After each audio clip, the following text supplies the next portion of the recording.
최영일의 YTN 뉴스 정면 승부. 최영일의 YTN 뉴스 정면 승부.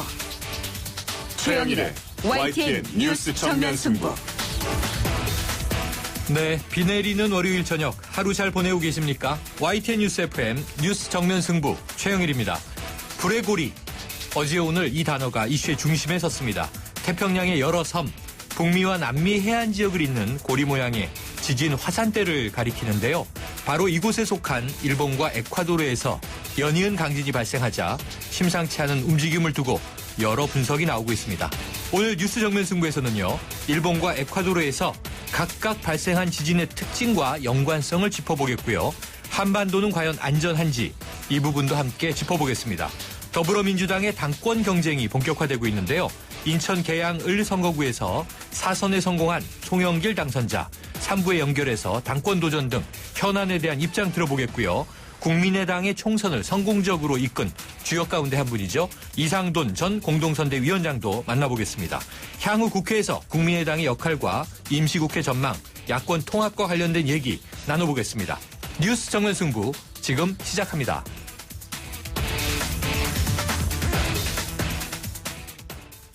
네, 새누리당의 참패로 끝난 4.13 총선에 대해 박근혜 대통령이 민의를 겸허히 받들겠다 이렇게 말했는데요.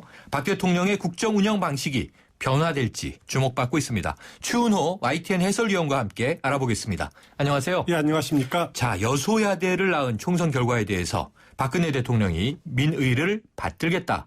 국회와 긴밀하게 협력하겠다. 예. 이렇게 말했죠. 그렇습니다. 어떤 의미로 해석되나요? 오늘 수석 비서관 회의에서 박근혜 대통령이 그런 발언을 했는데요. 네. 오늘 수석 비서관 회의는 총선 끝난 이후로 박근혜 대통령이 그 총선에 대해서 뭔가를 이야기할 거다라고 했기 때문에 네. 사실 기대가 많이 되고 주목이 되는 자리였습니다.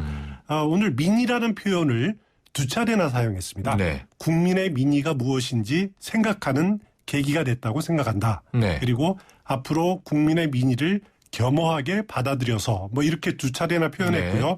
또 협력이라는 표현도 한 차례 했죠. 네. 그 20대 국회 협력하겠다라는 그런 의지도 표현했는데 이것은 저는 개인적으로는 총선 결과에 나타난 그 민의를 반영을 해서 일단 야당과 협력하는 정치를 펴나가겠다. 그런 네. 원칙론적인 입장을 밝힌 것이다라고 네. 생각이 됩니다.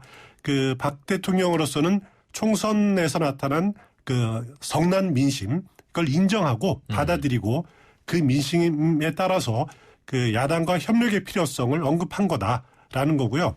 그러니까 변화된 여소야대 환경 여기에 야당과의 협력이 필요하다 불가피하다라는 것을 인정하는 차원인데 네. 그렇다고 이것이 박근혜 대통령의 전면적인 국정 운영 기조의 변화다라고 하기에는 예측하기에는 아직은 좀 이른 감은 좀 있습니다. 네. 물론 이제 그 오늘 수석 비서관회의에서 이렇게 쭉 보니까 대통령이 전하고자 하는 국정 운영 방향은 메시지는 기본적으로 과거랑은 동일한 것 같아요. 그러니까 노동법 등 개혁을 추진하겠다. 네. 그리고 북한의 핵위협에 대해서 안보 태세 강화하겠다라는 그 두 가지 측은 변함이 없는데 그 국정 운영 방향을 어느 정도까지 수정할지 여부는 조금 더 지켜봐야 되지 않을까라는 생각이 듭니다. 네, 그 야당 측에서는요, 이 대통령의 오늘 메시지에 대해서 안일하게 보고 있다 이렇게 비판을 했던데, 그럼 왜 그런 거죠? 야당들은 먼저 그 여당의 총선 참패 원인에 대한 성찰이 좀 부족한 것 아니냐 이렇게 네. 지적을 하고 있습니다.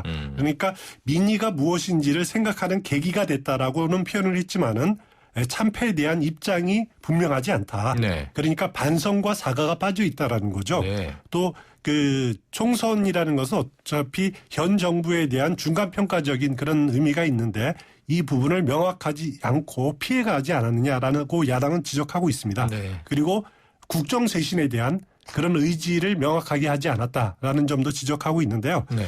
아까 앞서 말씀드렸지만은 오늘 드러난 메시지만으로 가지고는 박 대통령의 국정 운영 기조가 어느 정도 바뀔지는 참 예측하기는 어려운 네. 점은 그 분명합니다만은 그래도 앞으로 분명한 것은 여당과는 대통령 청와대와 여당이 그 수평적인 그런 협력 관계를 구축해야 되고 네. 또 대통령이 야당 세력도 포용하고 야당을 국정의 동반자도 받아들이는 그런 변화가 필요한 것은 불가피하지 않을까 이런 생각이 듭니다. 네. 자, 지금 뭐 일단은 짧은 메시지가 나온 거니까요. 말씀하신 대로 앞으로도 지켜봐야 될 것 같고요. 내일 당장 국무회의가 또 예정이 되어 있습니다. 네. 오늘 청와대 수석 비서관의 회의는 어차피 청와대 간부들과의 회의인데 네. 오히려 무게가 있는 것은 국무회의라는 네. 자리는 또 무게가 다르니까. 장관들을 모아놓고. 그렇습니다. 네. 국정을 결정하는 자리이기 때문에 이 자리에서 또 다른 메시지가 진일보된 메시지가 나올지 주목되는 부분입니다. 네. 자, 어쨌든 대통령은 선거 결과와 상관없이 또 국정을 정상적으로 수행해야 하지 않겠습니까? 그렇습니다.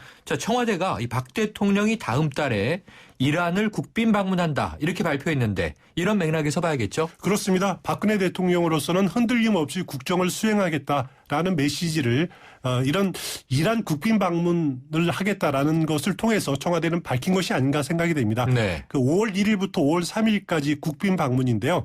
이란이라는 나라는 사실 우리나라 대통령이 간 것은 그 과거 전례가 없는 일입니다. 네. 그리고 사실 그 서방의 경제 제재가 해제된 이후로 시진핑 중국 국가주석이 이미 갔고 네. 아베 총리도 지금 간다는 말이 있었고 네. 그 서방 각국이 이란 시장을 선점하기 위해서 지금 달라붙는 그런 상황이거든요.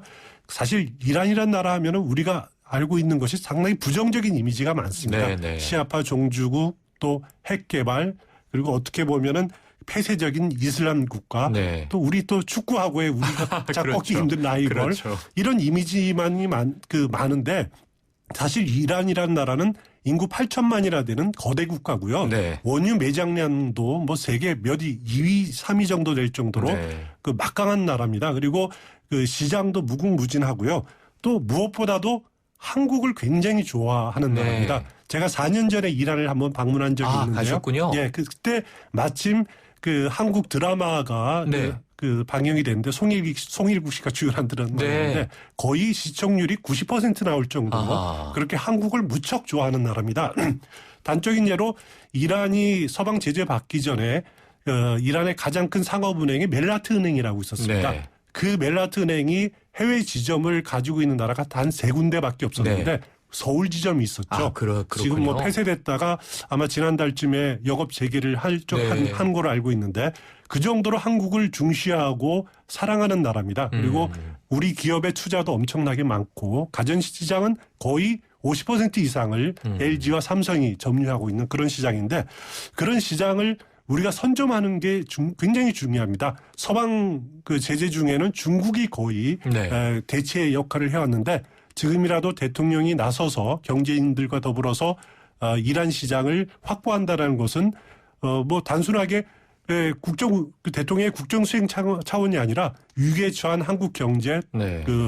위기를 타개하는 하나의 돌파구가 될 가능성도 있습니다. 네. 그리고 말씀하셨으니까 역사적으로 보면 우리나라 강남 번화가의 가장 대로가 테헤란로 아닙니까? 그렇습니다. 산업화 시기에 저 중동 붐에 그때는 우리나라와 오히려 더 밀접했겠네요. 그렇습니다. 그때 그 밀접하게 관계가 있었고요. 그리고 또 하나 눈여겨볼 게 이란이 핵 개발을 했었죠. 그랬죠. 핵 개발을 하다가 이제 포기하고 네. 서방의 경제 제재가 해제가 됐는데 이란과 우리가 관계를 가까이 한다는 것은 이란과 북한의 핵 커넥션을 차단한다. 그렇군요. 그런 안보적인 측면에서도 굉장히 중요한 의미를 갖고 있고요. 네. 또 박근혜 대통령 입장으로서도 정상적으로 국정을 수행한다. 경제 살리기에 매진한다라는 그런 모습을 보여준다는 점에서 나름대로 의미가 있는 방문이다라는 네. 생각이 듭니다. 자, 이제 총선은 끝났지만 아직 19대 국회 임기는 한 달이 더 남아있는 상황인데요. 그렇습니다. 여야가 일단 4월 임시국회를 열기로 합의는 했어요. 자, 변화된 국회 모습 좀 기대하십니까? 4월 임시국회 21일부터 열리는데요. 네. 변화돼야 되겠죠. 네. 일단 19대 그 국회 임기가 5월 29일까지니까 아직 한 달 더 남았습니다만은 일단 그 국민의당이 원내교섭 단체로 이번 임시국회부터 가담을 하지 않습니까? 네. 지금 20석입니다. 현재 의석은 네네, 그렇죠. 20석이기 때문에 턱걸이를 했지만은 뭐 가담을 했기 때문에 국민의당이 어떤 또 캐스팅 보트를 주게 될지도 관심입니다만은 각 당이 이번 임시국회에서 통과될 법안들, 민생 법안들을 먼저 정리하기로 했습니다. 네. 그리고 국회법, 국회 선진화법을 어떻게 할지도 또 이야기하기로 했고요. 하지만은 지금 상황으로 봐서는 이번 임시국회가 열리더라도 쟁점 법안, 그러니까 이제 노동법, 서비스 산업 발전 기본법 이런 것들을 이제 정부 여당이 통과하길 원하는 법인데 사실 통과하기가 참 어려운 상황이다라고 말씀을 드릴 수 있고요. 네. 또 야당이 희망하는 그 세월호 특별법 개정안 이것은 그 세월호 특위의 임기가 7월 말로 끝납니다. 네. 그 활동 기간을 연장하자는 거고요.